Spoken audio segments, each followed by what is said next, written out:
Good evening, ladies and gentlemen. My name is King of Thy Hill. I'll be your host tonight, and tonight is story time. Sorry, not game night. He's saying game night, and we'll be reading more from H.P. Lovecraft's Great Tales of Horror. Wonderful author. And tonight I'll be reading Chapter 1 of The Lurking Fear. So, also like the intro. So, like Herbert West, Reanimator, this story was commissioned by George Julian Hutain for Homebrew, where it was serialized from January to April 1923. Lovecraft wrote it in November 1922 and prevailed upon Hutain to have his new friend Clark Ashton Smith illustrate it. Although obliged to have a punch at the end of each segment, Lovecraft has managed to write a more unified tale than Herbert West. The setting in the Catskills echoes that of Beyond the Wall of Sleep, while its theme of hereditary generation recalls facts concerning the late Arthur Jermyn and his family, and anticipates the rats in the walls. So, this is going to be Chapter 1, The Shadow of the Chimney. There was thunder in the air on the night I went to the deserted mansion atop Tempest Mountain to find the lurking fear. I was not alone, for foolhardiness was not then mixed with that love of the grotesque and the terrible which has made my career a series of quests for strange horrors in literature and in life. With me were two faithful and muscular men for whom I had sent when the time came, men long associated with me in my ghastly exploration because of their peculiar fitness. We had started quietly from the village because of the porters who still lingered about after the eldritch panic of a month before, the nightmare creeping death. Later, I thought, they might aid me, but I did not want them then. Would to God I had let them share the search, that I might not have had to bear the secret alone so long, to bear it alone, for fear the world would call me mad, or go mad itself at the demon implications of the thing. So, again, one of the recurring themes of Lovecraft is knowledge is dangerous, and knowledge, like this otherworldly knowledge, causes people to go insane. So this is, common Lovecraft themes. Lovecraft was like, yeah, maybe technology isn't amazing. So now that I'm telling it anyway, lest the brooding make me a maniac, I wish I had never concealed it. For I, and I only, know what manner of fear lurked on that spectral and desolate mountain. And sorry if I mess up. Lovecraft writes in the style that was typical for the 1920s, which switches somewheres around, and so my mind instinctively corrects them, and then I correct it. So sorry if I re-say words. It's because the writing is weird for me, and I automatically correct it, and then I read it again, and I'm like, okay, I need to correct that. In a small motor car, we covered the miles of primeval forest and hill until the wooded ascent checked it. The country bore an aspect more than usually sinister as we viewed it by night, and without the accustomed crowds of investigators. Hold on. The country bore an aspect more than usually sinister as we viewed it by night and without the accustomed crowds of investigators, so that we were often tempted to use the acetylene headlight, despite the attention it might attract. It was not a wholesome landscape after dark, and I believe I would have noticed its morbidity even if I had been ignorant of the terror that stalked there. Of wild creatures there were none. They are wise when death leers close. The ancient lightning-scarred trees seemed unusually large and twisted, and the other vegetation unnaturally thick and feverish, while curious mounds and hummocks in the weedy, fulgurite pitted earth reminded me of snakes and dead men's skulls swelled to gigantic proportions. Fear had lurked on Tempest Mountain for more than a century. This I learned at once from the newspaper accounts of the catastrophe which first brought the region to the world's notice. The place is a remote, lonely elevation in that part of the Catskills where Dutch civilization once feebly and transiently penetrated, leaving behind as it receded only a few ruined mansions and a degenerate squatter population inhabiting pitiful hamlets on isolated slopes. Normal beings seldom visited the locality until the state police were formed, and even now only infrequent troopers patrol it. The fear, however, is an old tradition throughout the neighboring villages. since it is a prime topic in the simple discourse of the poor mongrels who sometimes leave their valleys to trade hand-woven baskets for such primitive necessities as they cannot shoot, raise, or make.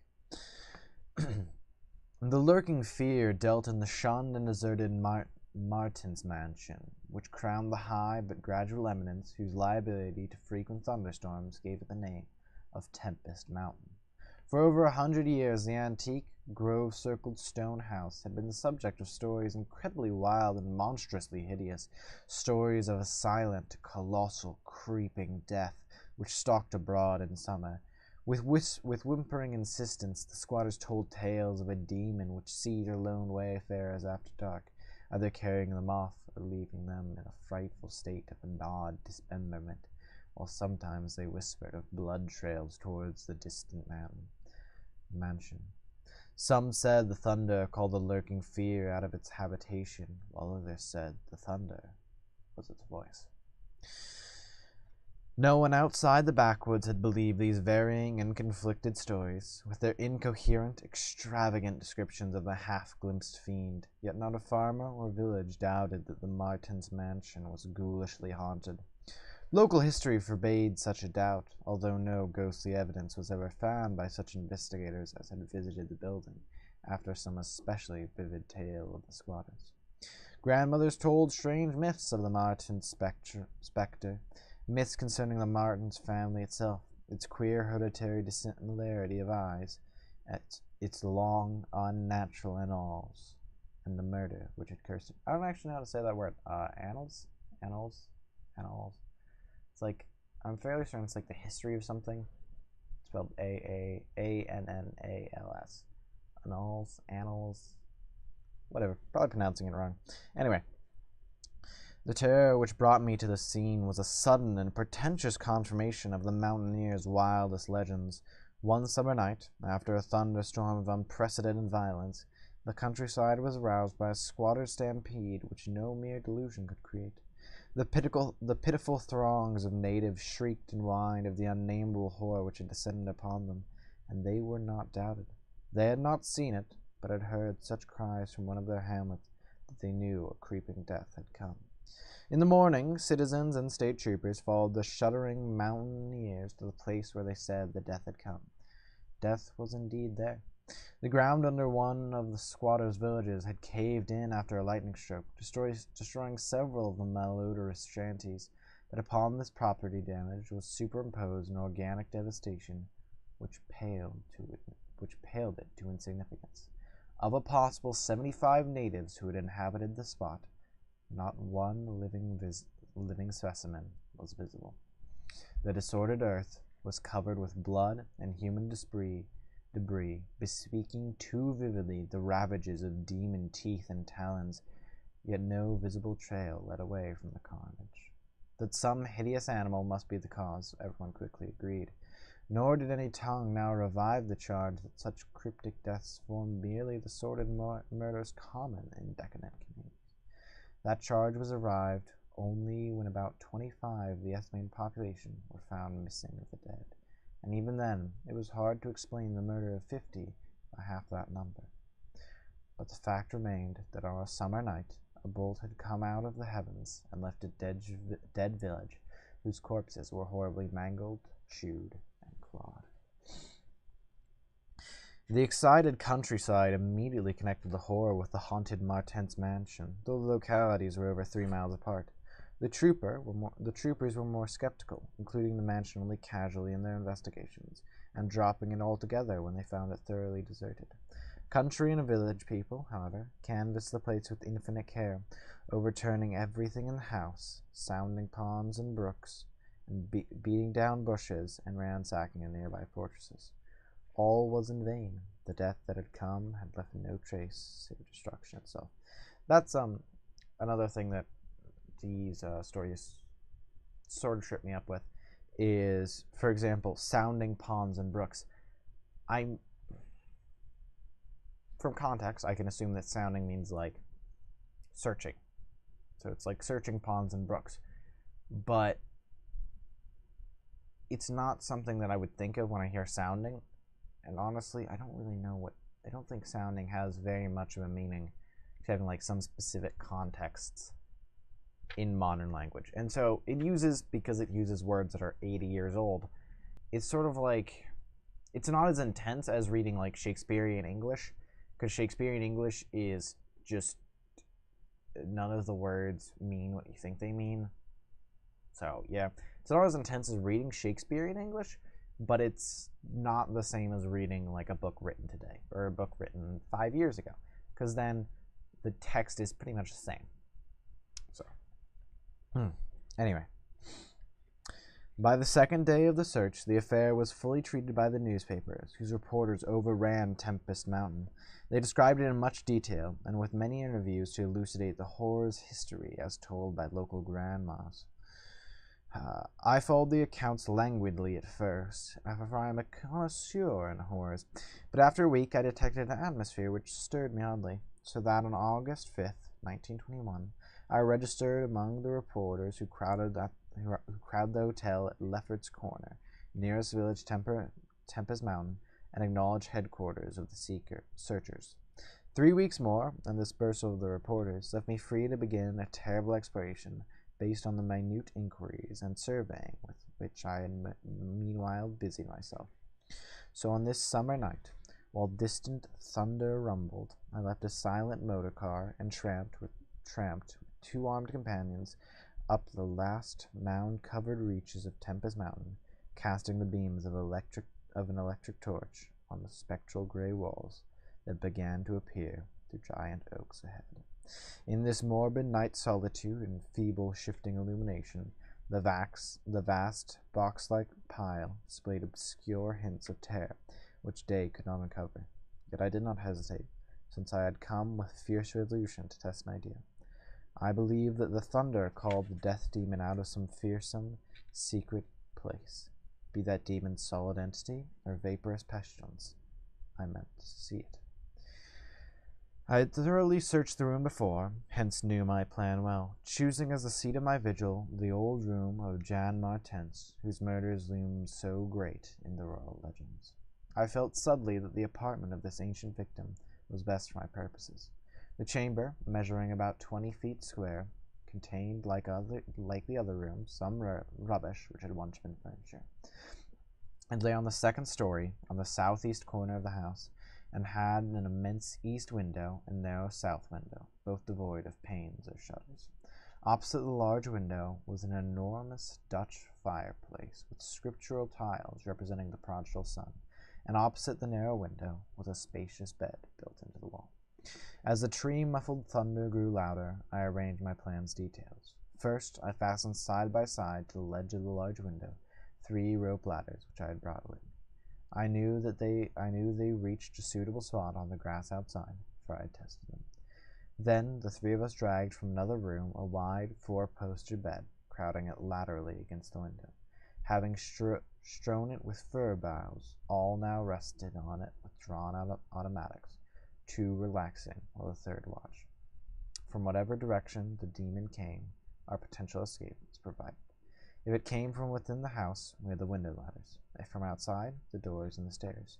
We did not think, judging from precedent, they would pursue us far, even at worst. I watched from midnight till 1 o'clock, when in spite of the sinister house, the unprotected window, and the approaching thunder and lightning, I felt singularly drowsy.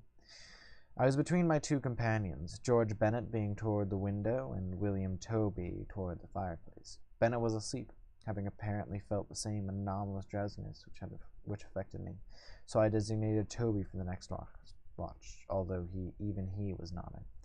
It is curious how intently I had been watching that fireplace. The increasing thunder must have affected my dreams, for in the brief time I slept there came to me apocalyptic visions. Once I partly awakened, probably because the sleeper toward the window had relentlessly flung an arm across my chest. I was not sufficiently awake to see whether Toby was attending to his duties as sentinel, but felt a distinct anxiety on that score. Never before had the presence of evil so poignantly oppressed me. Later, I must have dropped asleep again, for it was out of a phantasmal chaos that my mind leaped, when the night grew hideous with shrieks beyond anything in my former experience or imagination. In that shrieking, the inmost soul of human fear and agony clawed hopelessly and insanely at the ebony gates of oblivion. I awoke to red madness and the mockery of diabolism, as farther and farther down inconceivable vistas that phobic and crystalline anguish retreated and reverberated. There was no light, but I knew from the empty space on my right that Toby was gone. God alone knew whither. Across my chest still lay the heavy arm of the sleeper at my left. Then came the devastating stroke of lightning, which shook the whole mountain, lit the darkest crypts of the hoary grove, and splintered the patriarch of the twisted trees. In the demon flash of a monstrous fireball, the sleeper started up suddenly, while the glare from beyond the window threw a shadow vividly upon the chimney above the fireplace, which my eyes had never strained. That I am alive and sane is a marvel I cannot fathom. I cannot fathom it, for the shadow on that chimney was not that of George Bennett or of any other human creature, but a blasphemous abnormality from hell's nethermost craters, a nameless, shapeless abomination which no mind could fully grasp, and no pen even partly described. In another second, I was alone in the cursed mansion, shivering and gibbering. George Bennett and William Toby had left no trace, not even of a struggle. They were never heard of again. So that was The Shadow on the Chimney. That's the name of the chapter. Yeah, Lovecraft is a good author. He's really good. Like, it's scary and impressive. It manages to terrify while also capturing your attention and drawing you in for more. I want to read the next chapter now, but I'm going to cut it here. So this is the first chapter of The Lurking Fear, Shadow on the Chimney. So instead of doing like one long 2.5 hour video for a book for a short story, I'm instead going to do The Lurking Fear, at least for, I think it's got 5 chapters.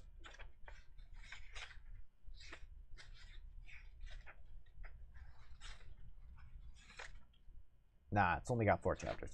Okay, so I'm going to do this for the 4 chapters, and then I'm going to do others of his shorter stories, so I don't have to split them up unnaturally or do really long things. Like, honestly, if I hadn't done Call of Cthulhu first, I would do it again because it's easily split up into the 3 different chapters. Anyway, but I'll do them more often than just every Friday. So there's more of these coming soon, but I'm going to cut this here. So thanks for watching, and yeah, I'll see you tomorrow.